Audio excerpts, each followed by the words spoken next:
Menteri Keuangan Sri Mulyani Indrawati mengungkap proyeksi pertumbuhan ekonomi Indonesia terbaru dari sejumlah lembaga internasional dunia.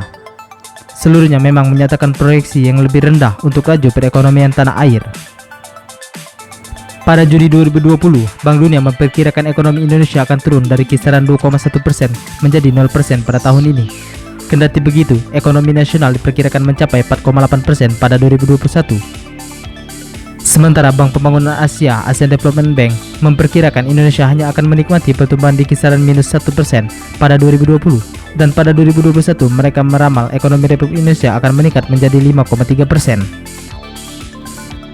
Sedangkan Organisasi untuk Kerjasama Ekonomi dan Pembangunan meramal ekonomi di dalam negeri akan jatuh ke minus 2,8% sampai minus 3,9% pada tahun ini, kemudian melompat ke kisaran 2,6% sampai 5,2% pada 2021. Sementara itu, Sri Mulyani memperkirakan ekonomi Indonesia akan berada di kisaran 0,4% sampai minus 1% pada tahun ini.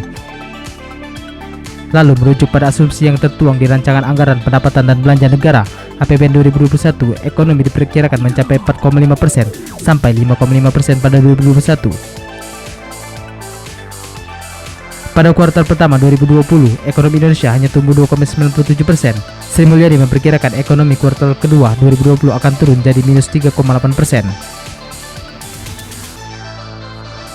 Dapatkan update video terbaru berita Indonesia.link dengan cara subscribe lalu klik tombol lonceng dan ikuti semua sosmed kami.